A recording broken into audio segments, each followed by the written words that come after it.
찬송가 432장 주와 같이 길 가는 것 찬양 드리겠습니다.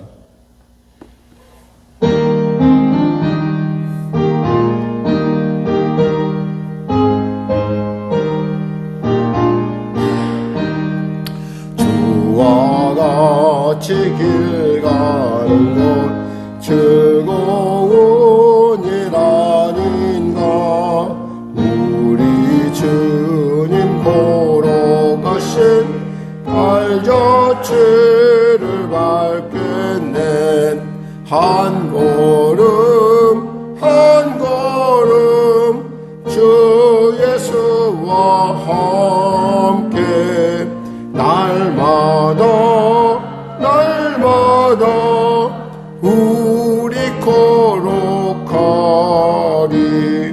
어린아이 같은 우리 미련하고 약하나 주의 손에 이끌리어 생명길로 가겠네. 한 걸음 한 걸음 주 예수와 함께 날마다 우리 거룩하리. 꽃이 피는 들판이나 험한 골짜기라도 주가 인도하는 대로 주와 같이 가겠네. 한 걸음 한 걸음 주 예수와 함께 날마다 우리 거룩하리. 옛 선지자 에녹같이 우리들도 천국에 들려 올라갈 때까지 주와 같이 걷겠네. 한 걸음 한 걸음 주 예수와 함께 날마다 우리 거룩하리. 아멘. 기도하겠습니다. 하나님 감사합니다. 오늘 하나님께서 귀하고 복된 아침, 은혜의 아침, 생명의 아침, 능력의 아침, 권능의 아침, 치료 아침, 우리의 삶을 다시 돌이켜보고 미래를 향하여 담대히 나갈 수 있는 귀한 소망의 아침을 허락하시면 감사합니다. 이 아침에 주님 은혜의 보좌에 담대히 달려나와사오니 우리에게 우리의 영혼을 붙잡아 주시고 또 감싸 주시고 안아 주셔서 우리로 하여금 우리가 결코 이 땅 가운데 고아가 아니요 하나님과 함께하며 우리가 이 가는 길이 협착한 길이 아니요 주님과 동행하는 놀라운 하나님의 말씀을 발견하는 귀한 기간인 것을, 그 길인 것을 우리가 알게 하여 주시옵소서. 오늘도 믿음으로 담대히 달려온 우리 귀한 성도들 치료하여 주시고 해결하여 주시고 자유케 하시고 길을 발견케 하여 주시옵소서. 나라와 민족을 불쌍히 여기시고 복음통일 평화통일케 하여 주시고 코로나와 전쟁이 속히 그쳐지게 하여 주시옵소서. 아울러 간절히 바라옵기는 성령의 교회를 그리고 또 우리 사랑하는 성도들의 일터를 축복하시고 지경을 넓히심에 주의 놀라운 하나님의 살아계심의 축복의 통로로서 하나님의 대사로서의 증인된 삶을 살 수 있도록 성령으로 충만케 하여 주시옵소서. 하나님, 세계 오순절 대회가 있습니다. 하나님, 성령의 놀라운 새로운 바람이 불어오는 새 시대를 열어가는 귀한 아버지의 모임이 될 수 있도록 하나님 역사하여 주시고 감동하여 주시고 회개케 하시고 정결케 하여 주셔서 성령이 우리와 함께함을, 새 시대를 열어감에 있어서 새로운 시작이 열림을 알게 하여 주시옵소서. 감사하며 예수님의 이름으로 기도드립니다. 아멘. 하나님은 함께 계십니다. 하나님은 살아계십니다. 여러분과 은혜 나누실 말씀은 고린도후서 10장입니다. 고린도후서 10장 말씀 296쪽입니다. 같이 합독하도록 하겠습니다. 너희를 대면하면 유순하고 떠나 있으면 너희에게 대하여 담대한 나 바울은 이제 그리스도의 온유와 관용으로 친히 너희를 권하고 또한 우리를 육신을 따라 행하는 자로 여기는 자들에 대하여 내가 담대히 대하는 것 같이 너희와 함께 있을 때 나로 하여금 이 담대한 태도로 대하지 않게 하기를 구하노라. 우리가 육신으로 행하나 육신에 따라 싸우지 아니하노니 우리의 싸우는 무기는 육신에 속한 것이 아니요 오직 어떠한 견고한 진도 무너뜨리는 하나님의 능력이라. 모든 이론을 무너뜨리고 하나님 아는 것을 대적하여 높아진 것을 다 무너뜨리고 모든 생각을 사로잡아 그리스도에게 복종하게 하니 너희의 복종이 온전하게 될 때에 모든 복종하지 아니하는 것을 벌하려고 준비하는 중에 있노라. 너희는 외모만 보는도다. 만일 사람이 자기가 그리스도에게 속한 줄을 믿을진대 자기가 그리스도에게 속한 것 같이 우리도 그러한 줄을 자기 속으로 다시 생각할 것이라. 너희에게 주신 권세는 너희를 무너뜨리려고 하신 것이 아니요 세우려고 하신 것이니 내가 이에 대하여 지나치게 자랑하여도 부끄럽지 아니하리라. 이는 내가 편지들로 너희를 놀라게 하려는 것 같이 생각하지 않게 함이라. 그들의 말이 그의 편지들은 무게가 있고 힘이 있으나 그가 몸으로 대할 때에는 약하고 그 말도 시원하지 않다 하니 이런 사람은 우리가 떠나 있을 때 편지들로 말하는 것과 함께 있을 때 행하는 일이 같은 것임을 알지라. 우리는 자기를 칭찬하는 어떤 자와 더불어 감히 짝하여 비교할 수 없노라. 그러나 그들이 자기로서 자기를 헤아림고 자기로서 자기를 비교하니 지혜가 없도다. 그러나 우리는 분수 이상의 자랑을 하지 않고 오직 하나님이 우리에게 나누어 주신 그 범위의 한계를 따라 하노니 곧 너희에게까지 이른 것이라. 우리가 너희에게 미치지 못할 자로서 스스로 지나쳐 나간 것이 아니요 그리스도의 복음으로 너희에게까지 이른 것이라. 우리는 남의 수고를 가지고 분수 이상의 자랑을 하는 것이 아니라 오직 너희 믿음이 자랄수록 우리의 규범을 따라 너희 가운데서 더욱 풍성하여 지기를 바라노라. 이는 남의 규범으로 이루어 놓은 것으로서 자랑하지 아니하고 너희 지역을 넘어 복음을 전하려 함이라. 자랑하는 자는 주 안에서 자랑할지니라. 옳다 인정함을 받는 자는 자기를 칭찬하는 자가 아니요 오직 주께서 하시는 자니라. 아멘. 특별히 오늘 본문을 통해서 우리가 이제 바울의 어떤 사도권에 대한 직접적인 변증을 우리가 이렇게 볼 수가 있습니다.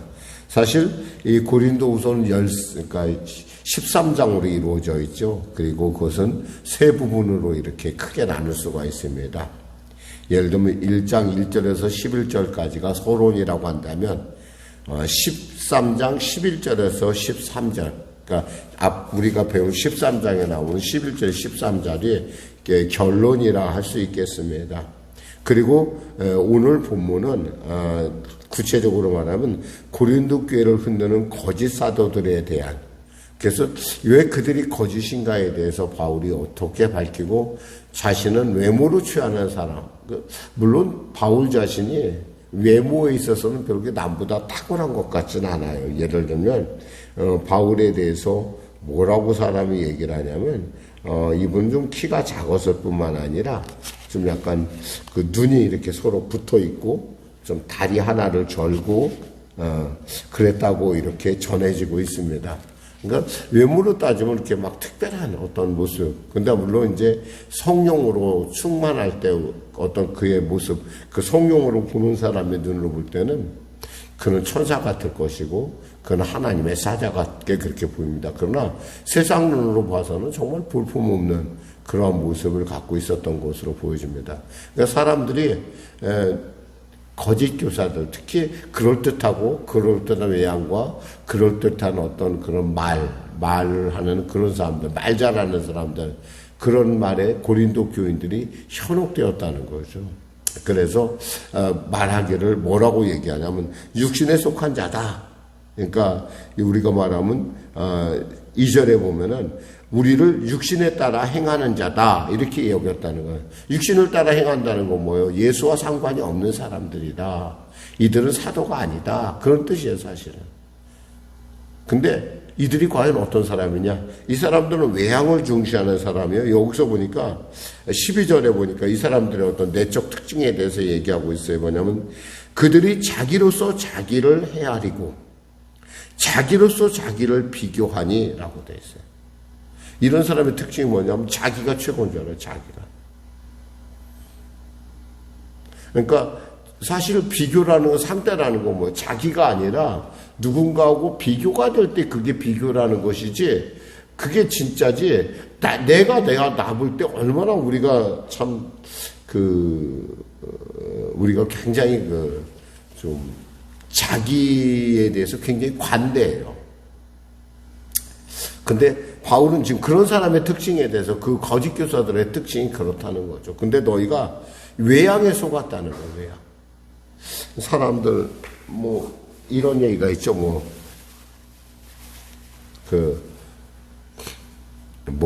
보기 좋은 떡이 먹기도 좋다. 근데 꼭 그렇게 보기 좋은 떡이 먹기만 좋은 것은 아닐 수도 있다라는 거예요, 세상에서. 그러니까 바울과 같이 이렇게 좀 문제가 이렇게 좀 눈도 보니까 이렇게 일자 눈이더라고요. 언제나 아마 바울은 자기의 삶을 돌이켜보다 보니까 아마 인상에 좀 써졌던 것 같기도 하고요. 키가 좀 작고 그리고 한쪽 다리는 절고 거기다가 또 보니까 가시를 갖고 있다고 하는 거 보니까 눈이 좀 안 보여, 눈이 좀 안 좋다거나 이런 어떤 그런, 그러니까 사람이 외모로 봐서는 참 이렇게 탁월한 점은 없지만 그럼에도 불구하고 그가 어떤 지혜나 자기 스스로가 얘기했듯이 어떤 그런 다른 방면에 있어서는 내적 방면에서는 누구보다도 정말 가장 탁월한 사람이 아니었을까 이렇게 생각을 해봅니다.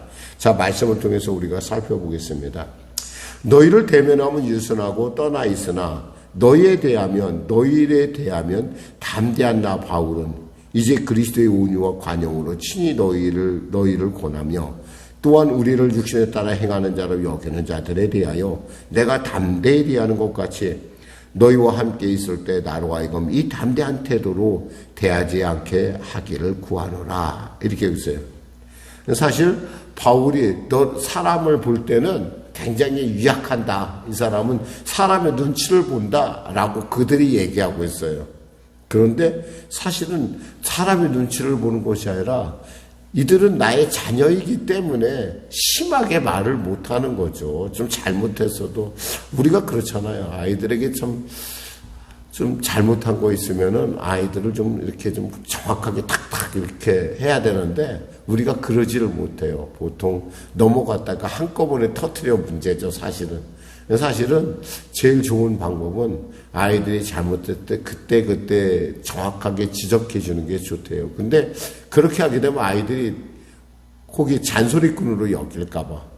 근데 그러다 보니까 자꾸 밀어놨다가 한꺼번에 얘기를 하니까 감정이 쌓이다 못해서 터진다는 거죠. 그러니까 굉장히 우리가 원하지 않는 어떤 그런 모습들을 보일 때가 있어요. 이런 것처럼 이 바울도 너희에 대하여 담대한 나 바울은 그러니까 이제 그리스도의 온유와 관용으로 너희를 권하고 사실 이들이 하는 짓을 봐서는 도대체 이들이 바울의 사도권에 대해서 의심하고 그리고 그들을 따라가는 모습 보면서 참 답답하다.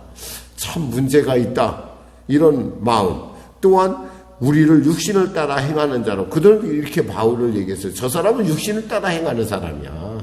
저 사람은 하나님하고 상관없는 사람이야. 야, 우리를 봐. 야, 괜찮잖아. 키도 크고 좀 얼굴도 잘생겼고 말도 잘하잖아. 우리. 그리고 얼마나 우리가 부드럽냐. 사람들이 그렇게 하는 얘기를 되게 좋아하죠. 그런 얘기 듣는 거. 그러나 실제로 그것은 그들의 겉모습일 뿐이에요. 여기서 보면은 너희와 함께 있을 때 나로 하여금 이 담대한 태도, 그들에게 대한 이 담대한 태도를 내가 가지지 않게 해라. 나는 그들에 대해서 절대 인정할 수 없다라는 거예요, 바울은. 그러면서 우리가 육신으로 행하나 육신을 따라 싸우지 않으면 우리가 살긴 살아요. 그러나 우리는 육신을 따라 사는 사람이 아니에요. 누구를 따라가는 사람이요? 성령을 따라가는 사람이라는 거야. 예수 그리스도를 따라가는 사람이요. 하나님을 따라가는 사람이라는 거예요. 그러니까 육신을 따라가. 그들이 할 때 바울은 육신을 따라가는 사람이야. 이렇게 싸우지 않는다 이거. 나는 하나님, 그러면서 5절에 하나님을 아는 것을, 대적하여 높아진 것을 다 무너뜨리고 모든 생각을 사로잡아 그리스도에게 복종하게 하니, 그러니까 하나님을 대적하여 높아진 모든 것들의 그 허상을 뭘로 나타내는 거예요. 그러니까 바로 그 8절에 보면은 주께서 주신 권세는 너희를 무너뜨리려고 하신 것이 아니요 세우려고 하신 것이니 내가 이에 대하여 지나치게 자랑하여도 부끄럽지 아니하니 이는 내가 편지로 너희들 놀라게 하려 생각하는 것이 아니라. 이것은 뭐예요? 한마디로 말해서 하나님의 능력으로 모든 우리가 싸우는 무기는 육신에 속한 것이 아니요 오직 어떠한 견고한 진도 무너뜨리는 하나님의 능력이라는 거죠. 사실 우리가 하나님의 나라에는 말에 있지 않고 오직 능력이 있다는 것은 바로 이러한 맥락에서 우리가 이해할 수 있어요. 그러니까 하나님의 나라는 능력이 있다. 능력이 있다는 건 뭐예요? 말에 권세가 나타나고 그 말이 반드시 이루어진다는 거예요. 비록 더딜 수는 있어요. 물론 우리 같은 케이스는 우리는 보통 더디다고 생각을 하죠. 그러나 어떤 케이스를 보면 하나님께서 아주 급하게 응답하실 때가 있어요. 그냥 말만 했는데도 바로 그 자리에서 응답하시는 거. 그건 뭐 하나님의 권세죠. 우리가 그거에 대해서 왈가왈부할 필요는 없고, 다만 그 하나님의 나라가 임한다는 것은 여기서 말처럼 어떤 우리의 무기는 육신에 속한 것이 아니라, 육신에 속한다는 건 뭐예요? 권력, 외모, 여러 가지 많은 그런 조건들로 문제를 해결하려고 하죠. 여러분, 우리가 예수 믿는다는 것은 이 하나님의 능력을 날마다 체험하는 거예요. 우리가 사실은 살아있긴 하지만 정말 우리처럼 이렇게 연약한 존재가 없어요. 어떤 사람은 목숨이 참 질기긴 질기다 이렇게 얘기하지만 어느 때 보면 참 목숨이 파리 목숨보다 가치 없어 보일 때가 있어요. 지금 전쟁을 하는 우크라이나를 가보면 정말 그들이 무슨 의미가 있겠어요? 그들이 무슨 죄가 있어서 그 전쟁 바닥에 나와서 그 젊은이들이 왜 죽어가고 있겠어요? 그 많은 사람들이 죽어가는 그 사람들이 그냥 그런 사람들이 아니에요. 누군가의 아버지고, 누군가의 아들이고, 누군가의 그 친구란 말이에요. 그 사람에게는 정말 하나밖에 없는 존재인데, 그들이 정말 그냥 대포로 확 쏘는 전쟁 가운데 아무런 의미도 없이. 듣자니까 러시아가 쓴 미사일의 세계적인 물리화학자인지 수학자인지 이런 사람이 죽었대요. 누가 알아요, 그거에 대해서. 그러니까, 어떠한 이런 어떤 그런 것들을 이렇게 생각해보면 참 인간의 목숨이라는 것이 질긴 것 같은데 또 너무나 가면은. 이것은 무엇을 얘기해요? 결국 하나님이 모든 것을 통치하신다는 건데, 우리는 적어도 하나님께서 우리 안에서 살아있는 역사, 하나님의 능력으로 이 모든 것들을 헤쳐나가는 것이며, 그러니까 하나님의 나라는 말에 있지 않아요. 근데 이들은 뭐예요? 말을 앞세우는 사람들이야. 말본세로, 흔히 말해서 말만 나타나고, 말로만 하는 행위. 지금 바울이 얘기하는 건 나는 그런 것이 아니라는 거예요. 하나님을 아는 것을 대적하여 높아진 것을 다 무너뜨리고 모든 생각을 사로잡아 그리스도에게 복종하게 하니 너희의 복종이 온전하게 될 때에 모든 복종하지 않는 것을 벌하려고 준비하는 중에 있다. 결국 그들의 말이 결국에는 그들에게 뭐가 된다는 거예요? 그들을 판단하는 도구가 된다는 거예요. 그러니까 우리가 말을 너무 많이 하면 안 돼요. 우리가 늘 언제나 기도할 때, 우리가 말씀을 할 때는 늘 언제나 보다 깊이 한 발짝 물러나서 제가 볼 때는 한 템포 정도 뒤에서 내지 반 템포 정도 뒤에서 얘기하면 좋겠어요. 우리가 하나님께서 이렇게 우리 기도하다 보면 성령의 감동이 임할 때가 있어요. 그때 우리가 바로바로 얘기하는 것이 아니라 한 번 더 기도해보고 그리고 또 한 번 더 기도해봐서 우리의 말이 우리 생각에서 나온 것이 아니라 하나님께로 나왔음을, 그 능력에 있음을 우리가 스스로 증명해 보여야 된다는 거죠. 왜? 하나님의 나라는 말에 있지 않고 능력이 있기 때문에 그래요. 그러면서 8절에 주께서 주신 권세는 너희를 무너뜨리려고 하신 것이 아니라 세우려고 하신 것이다. 그 얘기는 뭐예요? 우리는 너희를 세우는 데 있지 무너뜨리는 것이 아니라는 얘기예요. 이 편지, 그들이 말해 10절에 보니까 그의 편지는 무게가 있고 힘이 있으나, 이 편지가 힘이 있고 무게가 있다는 것처럼 놀라운 일이 어디 있어요, 여러분? 직접 사람이 얘기해서 설득하는 것도 아닌데 편지만 읽어도 그 편지 속에서 막 마음속에 회개가 일어나고 그 편지를 읽으면서 막 감동이 있고 막 그 사람의 그 진심이 느껴지는, 우리 소위 그 초대교회에서 그 미국에서 있었던 에드워드라는 목사님인데 그 목사님은 설교를 하면 이렇게 설교문을 갖고 읽었다고 합니다. 글자 한자 안 틀리고 토시 하나 안 틀리고 읽었다고 그래요. 근데 이 읽을 때 읽기만 해도요 사람들이 막 회개가 일어나고 막 두려워 떨었다고 그래요. 그래서 오죽했으면 어떤 사람은 총까지 쐈다고 그래요. 왜? 너무 두려워서. 목사님 그만 읽으세요. 다행히 그분이 그 총에 안 맞았게 망정이지 총이 지나갔다는 그런, 그러니까 말이 얼마나 이 하나님의 나라가 얼마나 엄미한 것인지, 그러니까 글만 읽어도 지금 바울이 그렇다는 거예요. 힘이 있으나 그가 몸으로 대할 때는 약하고 그 말도 시원치 않다 하니, 이런 사람은 우리가 떠나 있을 때 편지들로 말하는 것과 함께 있을 때 행하는 일이 같은 것임을 알지라. 결국은 부드럽게 얘기하지만 사실 그 말 안에는 정말 하나님의 능력이 나타나고 있다라는 거예요. 저는 여러분들이 이와 같이 말에나 글에 있어서 능력 있는 하나님의 사람으로서, 하나님의 권세 있는 자로서 그 여러분의 삶이 그 안에 나타나시기를 주님의 이름으로 축원합니다. 여기서 보니까 15절에 이렇게 얘기합니다. 우리는 남의 수고를 가지고 분수 이상으로 자랑하는 것이 아니다.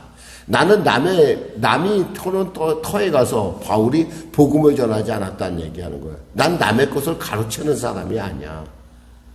나는 내가 남이 세운 터에서는 피하고 하나님의 소리를 듣지 못한 곳에 복음을 전한 그러한 분명하고 확실한 태도를 갖고 있었거든요. 그러면서 17절에 자랑하는 자는 주 안에서 자랑할지라. 세상에서 자랑하지 말라는 거예요. 주 안에서 자랑을 하는 거예요. 그러면서 그것이 왜 그러냐? 옳다함을 인정받는 자는 자기를 칭찬한 자가 아니요 내가 이런 사람이야, 내가 이런 사람이 하는 것이 아니라 뭐라는 거예요? 오직 주께서 칭찬하시는 자신이다. 그러니까 주께서 칭찬하는 것, 하나님이 기뻐하시는 것, 뭐 반드시 이루어진다는 거예요. 그런 말, 그런 태도, 그러한 삶을 통해서 우리는 하나님의, 우리 안에 있는 하나님의 온전함을 나타낸다는 거죠. 아무리 말을 아무리 잘해도요, 그 말이 그 사람을 보정해 주진 않아요. 하나님의 나라는 있잖아요. 그 말이 어눌하다 할지라도, 어찌 보면은 참 볼품없다 할지라도 그 말 속에서 하나님의 권세가 나타나고 하나님의 나라가 임할 때, 그리고 하나님의 그 놀라운 이 능력이 임할 때 세상의 모든 것들은 결국에 그 앞에 다 무릎 꿇게 돼 있고 그 말씀 앞에서 다 반드시 이루어지는 것이 무엇인가 보여주는 그러한 권세와 능력이 있다는 것입니다. 저는 여러분들이 오늘의 삶 가운데도 하나님의 능력과 함께하는, 성령과 동행하는, 그리고 예수님의 말씀과 기도로서 세상 가운데 하나님의 살아계심을 드러내는 복된 하루가 되시기를 주님의 이름으로 축원합니다. 기도하겠습니다. 하나님 감사합니다. 말씀을 전했습니다. 사랑하는 귀한 성도들, 오늘도 그들의 삶 가운데 그들의 그 입술의 고백 하나하나 주님 들으시고 그 입술의 고백마다 기름 부으셔서 하나님의 나라가 결코 말에 있지 아니고 오직 능력에 있음을 나타내는 귀한 주님의 대사로서의 삶을 살게 하여 주시옵소서. 복되고 존귀케 하여 주시옵소서. 예수님의 이름으로 기도드립니다. 아멘. 우리 말씀 생각하고 찬양하고 기도드리겠습니다. 찬송가 464장입니다. 우리가 잘 부르는 찬양은 아닌데요. 한번 우리가 하나님께 드리겠습니다.